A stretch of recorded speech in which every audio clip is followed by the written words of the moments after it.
Bonjour, nous avons le plaisir de voir ensemble le cinquième et dernier chapitre relatif à l'absorption intestinale, toujours au profit des étudiants de deuxième année de pharmacie de la faculté de médecine pharmacie de Rabat. Donc sans trop tarder, on va voir les bases structurales et fonctionnelles pour rappeler que l'intestin se compose en allant de l'extérieur vers l'intérieur, c'est-à-dire vers la lumière. Nous avons la séreuse qui est un tissu conjonctif de soutien, la musculeuse composée de deux couches, une couche circulaire interne et une couche longitudinale externe. Et à l'intérieur de ces deux couches s'intercale le premier plexus nerveux myentérique appelé le plexus d'Eurbach. La troisième couche, toujours en allant vers l'intérieur, est la sous-muqueuse, dans laquelle on retrouve le deuxième plexus nerveux appelé plexus sous-muqueux de Messner. Et enfin, la dernière couche, la muqueuse elle-même composée de trois couches, la musculaire muqueuse, le chorion appelé également lamina propria et le revêtement épithélial constitué d'une monocouche cellulaire.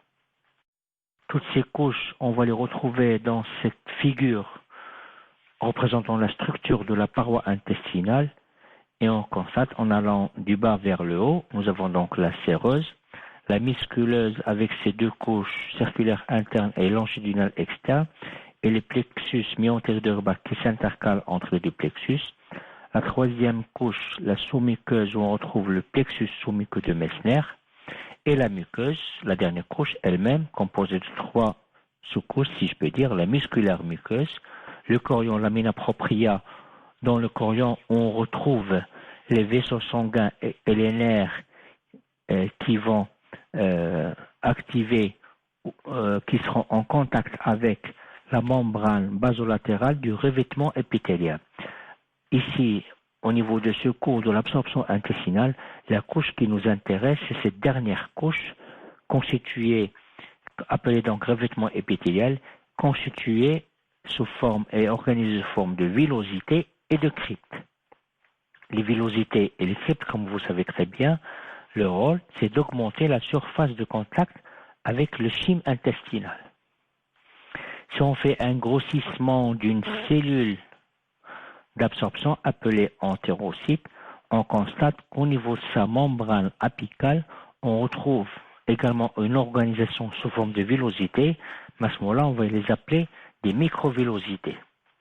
Donc, si on vous demande la définition d'une villosité, c'est l'organisation générale du revêtement épithélial constitue entre autres de cellules entérocytes, et la microvillosité, c'est l'organisation au niveau de la membrane apicale d'une seule cellule entérocyte. Donc voici les cellules que composent ce revêtement épithélial. L'entérocyte qui est les cellules alimentaires de base les plus nombreuses, les cellules d'absorption, mais on retrouve également intercalées entre les entérocytes des cellules caliciformes, appelées également des cellules à gobelets, qui sécrètent du mucus. On retrouve les cellules de Paneth, riches en lysozymes, rôle de défense, et bien sûr des cellules endocrines. Nous avons vu tout le long de ce cours quelques exemples de cellules endocrines qu'on retrouve au niveau du revêtement épithélial. À titre d'exemple, on peut citer les cellules endocrines qui sécrètent la sécrétine, les cellules endocrines qui sécrètent la CCK, la cholécystokinine. Mais au fait, il y a une dizaine d'hormones digestives qui sont toutes des peptides. On les retrouve dans certains ouvrages, on les appelle les peptides digestifs.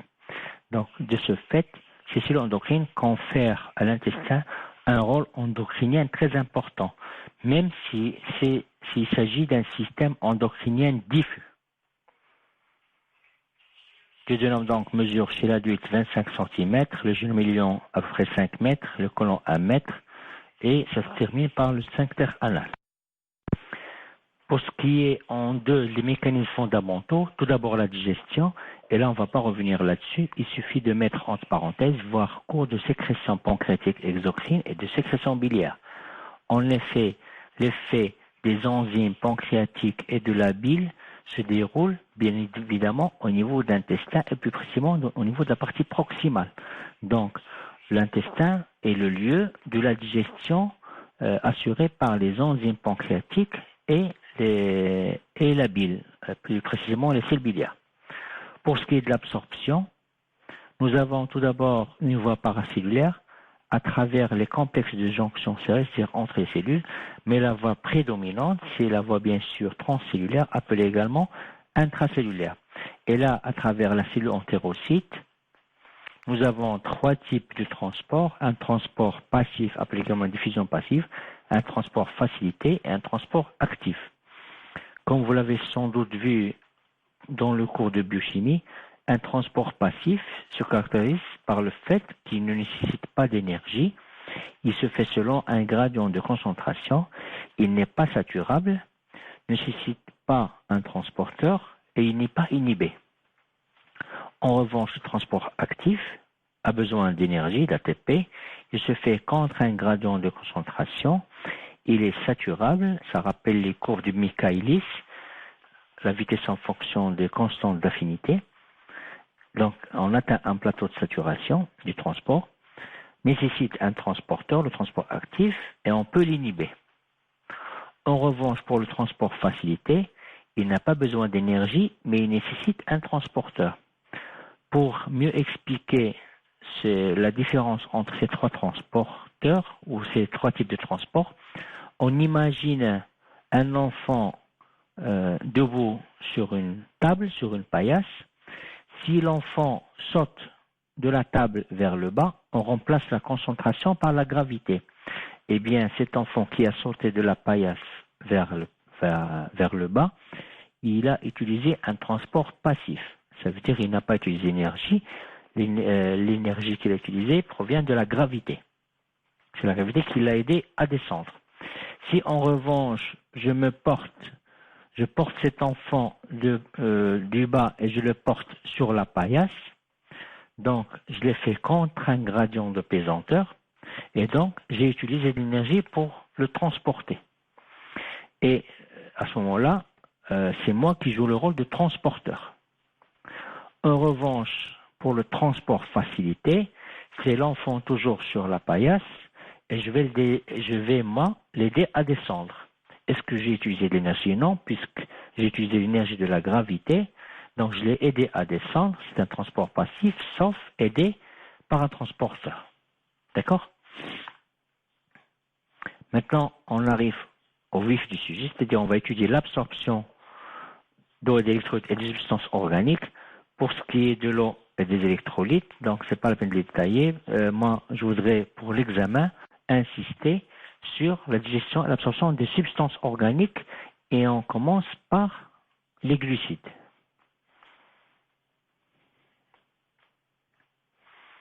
Tout d'abord, on sait très bien que la première attaque enzymatique des glucides se fait au niveau de la salive grâce à l'amylase salivaire. Elle est poursuivie grâce à l'amylase pancréatique dans le duodénum. Le but pour nous au niveau, par exemple, s'il s'agit de l'amidon ou du glucogène, c'est d'assurer une digestion jusqu'à avoir des monomères libres de glucose, seuls capables de traverser la barrière intestinale vers le sang. Souvent, l'action de la salive, de l'amylase salivaire pancréatique n'est pas complète.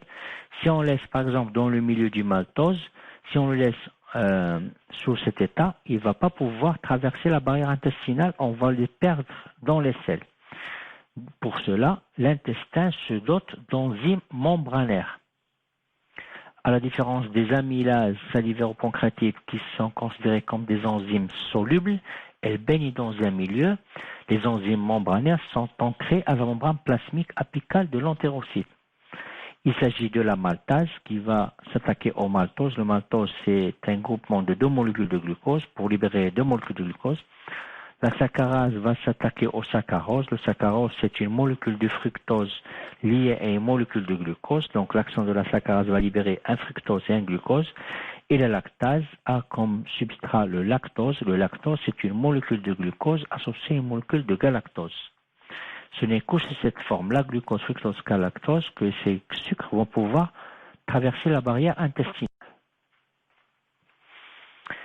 Pour le glucose et le galactose, ils subissent un transport actif au niveau de la membrane apicale de l'entérocyte. S ici sur la figure veut dire soluté organique, ça peut être soit un glucose, soit un galactose. Donc, le transport au niveau apical, c'est un transport exclusivement actif. Le transporteur, la protéine qui transporte le glucose et le galactose au niveau de la membrane apicale s'appelle le SGLT1. SGLT pour sodium glucose transporteur. Une fois à l'intérieur de la cellule, le glucose ou le galactose sont largués vers le sang à travers un mécanisme totalement passif. 75% sous forme de transport facilité par un transporteur appelé le GLUT5 et 25% une diffusion totalement passive.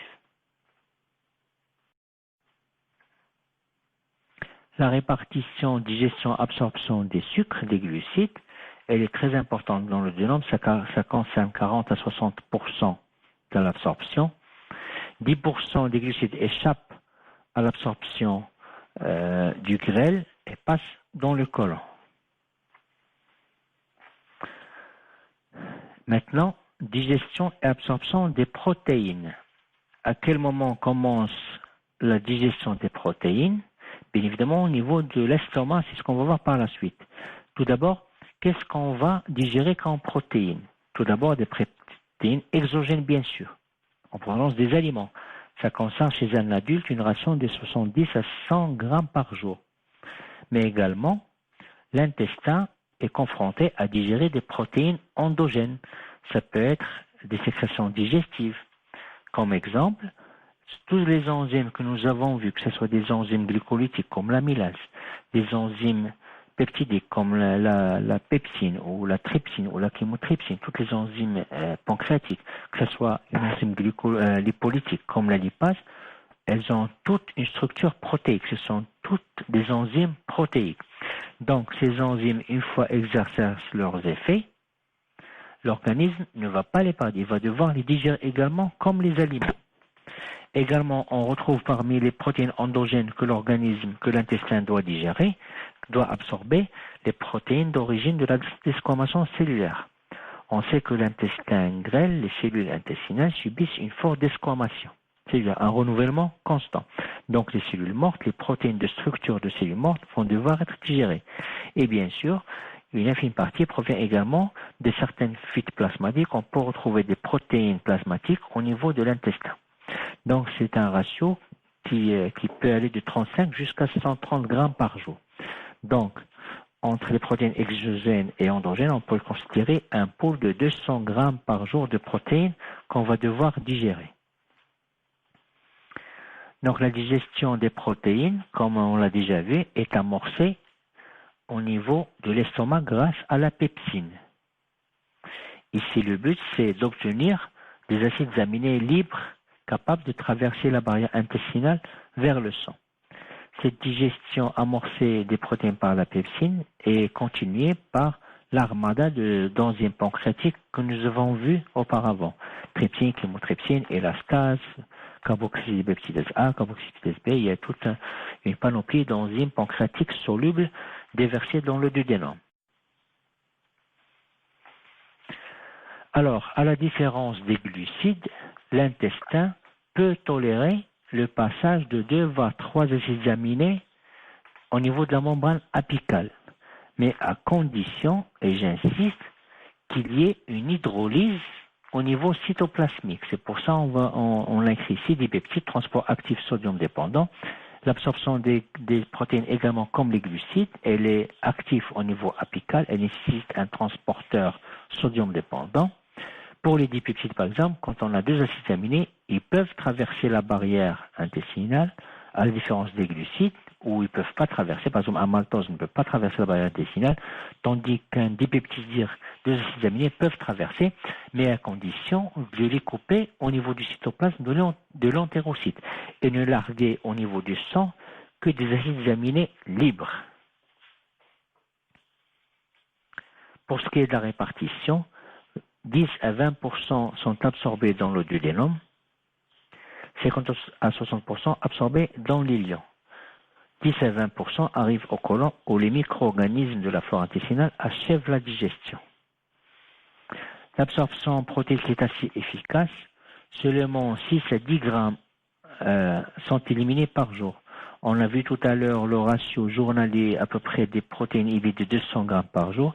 Donc on est à peu près 10 grammes pour 200, on est à peu près à une efficacité de 95% d'absorption des protéines. On arrive enfin au troisième groupe de substances organiques, les lipides. La majeure partie des lipides alimentaires sont représentés par des triglycérides. Et la digestion est exclusivement intraluminale. Il n'y a pas d'enzyme membranaire. Alors ici, j'ouvre une parenthèse pour vous parler, pour vous rappeler une chose très importante concernant protéines, glucides et les lipides. Les protéines et les glucides, comme vous le savez, ce sont des composés hydrophiles. La lumière digestive et intestinale en particulier est un milieu hydrophile, d'accord? Donc, le voyage, si je peux m'exprimer ainsi, des protéines et des glucides se fait facilement à l'intérieur de la lumière digestive, en allant de la bouche jusqu'à l'arrivée au niveau du grêle. En revanche, le passage à travers la membrane plasmique, qui par définition c'est une membrane constituée d'une bicouche lipidique, et les protéines et les glucides sont des produits hydrophiles. Donc le passage à travers la membrane se fait difficilement. Nous avons vu à l'instant que les protéines et les glucides ont besoin d'un transporteur actif sodium dépendant qui va leur assurer le passage à travers cette barrière. En revanche, les lipides qui sont une structure hydrophobe et donc lipophile, ils voyagent difficilement dans la lumière digestive et le passage à travers la membrane plasmique se fait facilement à travers un transport exclusivement passif. Donc ce voyage difficile des lipides au niveau de la lumière digestive et intestinale en particulier, il nécessite la présence de sels biliaires.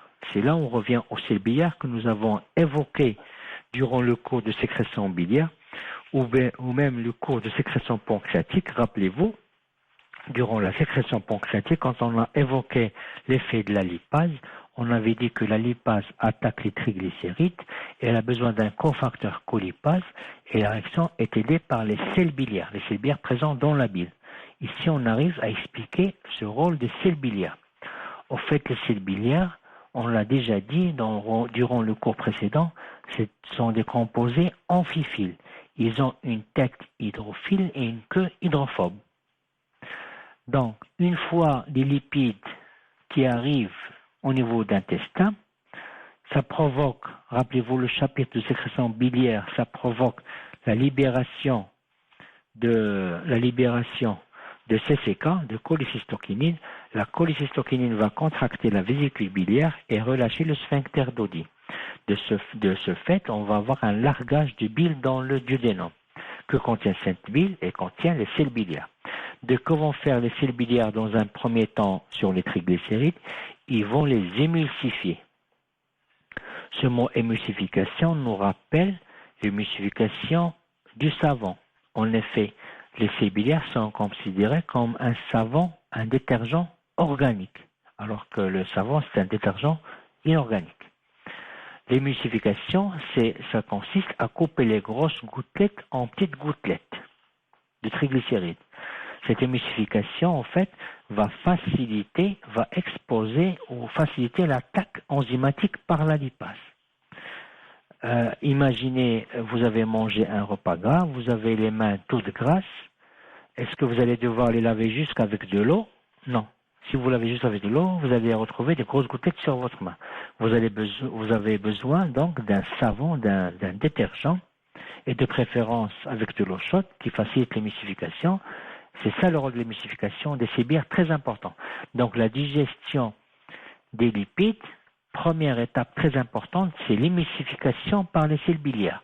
Et vous pouvez rajouter dans votre texte, émulsification, ça consiste à couper les grosses gouttelettes en petites gouttelettes lipidiques pour faciliter l'action enzymatique de la lipase. Donc deuxième action, c'est l'action de la lipase, ce qui va dégrader les triglycérides. Elle va libérer dans un premier temps un diglycéride, parce que triglycéride c'est quoi? Je rappelle, c'est une molécule de glycérol dans lesquelles sont attachées 3 molécules d'acide gras. Donc, si la réaction n'est pas complète, on va libérer un diglycéride appelé également diacylglycérol plus 2 acides gras. On peut provoquer la libération, si la réaction se poursuit, un monoglycéride ou monoacylglycérol plus 2 acides gras. Et si la réaction est totale, on va libérer un glycérol et 3 acides gras. Le problème qui se pose, le glycérol et les acides gras sont toujours des composés lipophiles, hydrophobes, donc lipidiques. Donc le voyage se fait toujours difficilement dans la lumière intestinale. Qu'est-ce qui va se passer? Les sels biliaires vont intervenir de nouveau. Les sels biliaires ont cette capacité, à partir d'une certaine concentration appelée concentration micellaire critique, et ça je vous renvoie au cours de biophysique, ils forment des micelles. L'avantage de ces micelles, c'est que les sels biliaires s'organisent de telle façon que la tête hydrophile elle est vers l'extérieur et la queue hydrophobe elle est vers l'intérieur. De ce fait, les sels biliaires qui sont des lipides par définition deviennent très hydrophiles et lipophobes. D'accord? Donc, ces micelles de sels biliaires vont piéger des molécules de lipides libérées sous l'action de la lipase. Ils vont piéger à l'intérieur des acides gras et du glycérol. On va les appeler dorénavant des micelles mixtes. L'avantage des micelles mixtes, c'est que ce sont des structures hydrophiles. Donc, voyagent facilement dans la lumière intestinale. Et qu'est-ce qui va se passer? Ces micelles vont migrer jusqu'en face de la membrane apicale de l'entérocyte, où le glycérol et les acides gras vont devoir être absorbés. D'accord? Donc, au niveau de cette membrane apicale, on a un filtre moléculaire appelé glucocalyx. En général, les physiologistes ont démontré qu'à ce niveau-là, il y a un microclimat de pH, un pH un peu acide par rapport au pH ambiant dans l'intestin grêle. Et ce pH acide, microclimat de pH acide, va entraîner l'éclatement des micelles. Les micelles, une fois éclatées, le glycérol et les acides gras vont se retrouver piégés en face de la membrane plasmique. La membrane plasmique, c'est une bicouche lipidique. Les acides gras et le glycérol vont pouvoir traverser passivement l'entérocyte pour ce qui est des acides gras à chaîne longue, vers le circuit lymphatique, pour ce qui est des acides gras à chaîne courte, vers le sang directement. Donc l'absorption, c'est ce que je viens de dire, éclatement des micelles, absorption par simple diffusion. Éclatement des micelles, vous pouvez ajouter suite à un microclimat de pH qui règne au niveau de la membrane apicale de l'entérocyte. Et la répartition, principalement dans le duodénum et gênant, pour la simple raison qu'au niveau de l'ilion, l'organisme va devoir réabsorber activement les sels biliaires sous un phénomène appelé le cycle entéropathique des sels biliaires, parce que l'organisme, par souci d'économie, il ne va pas pour chaque digestion lipidique va devoir synthétiser de nouveaux sels biliaires. Donc, par souci d'économie, l'organisme va réabsorber activement les sels biliaires au niveau de l'ilion pour pouvoir les recycler et les préparer pour une future gestion des lipides. Donc, c'est pour ça la répartition de l'absorption des lipides se fait principalement dans la partie proximale du grêle, à savoir duodénum et jejunum.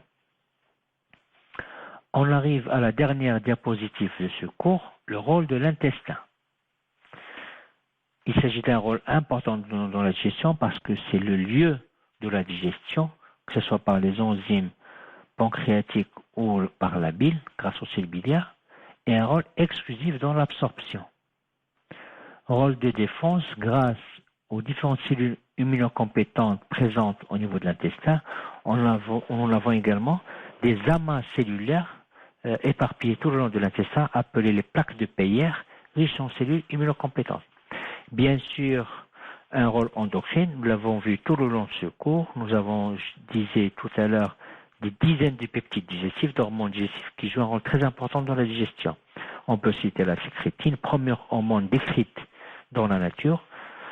Il s'agit également de la CCK, il y a la neurotensine, la somatostatine, il y a une dizaine d'hormones digestives qui confèrent à l'intestin un rôle endocrinien très important, même si c'est un système diffus. Ce ne sont pas donc des glandes endocriniennes proprement dite, comme la plupart des glandes endocrines. Et bien sûr, un rôle nerveux très important. Et là, je vous envoie à la recherche qui se fait actuellement au niveau de la physiologie de l'intestin, où on s'intéresse beaucoup à ces systèmes nerveux appelés systèmes nerveux entériques, constitués des deux plexus que nous avons vus tout à l'heure, le plexus mi-entérique de Horbach et le plexus de Messner, sous-muqueux de Messner. À titre d'exemple, au niveau central, nous possédons à peu près 10 milliards de cellules nerveuses, et au niveau de notre intestin, on possède à peu près 200 millions de cellules nerveuses. À titre comparatif, un chien qui reste quand même un mammifère, un animal assez intelligent, il ne possède dans son système nerveux central que 160 millions de cellules nerveuses. Donc on a plus de cellules nerveuses dans notre intestin qu'un chien dans son système nerveux central. Et donc maintenant, les physiologistes mettent le lien entre le psychique et le somatique, un lien entre ce qui se passe au niveau du système nerveux entérique et ce qui se passe au niveau du système nerveux central. On parle même maintenant de la notion du deuxième cerveau. Voilà, ce cours est à présent terminé. Je vous renvoie à un enregistrement des objectifs sur lequel je vais vous proposer les parties sur lesquelles il faut insister pour ce cours de physiologie digestive. Bon courage à tous et merci.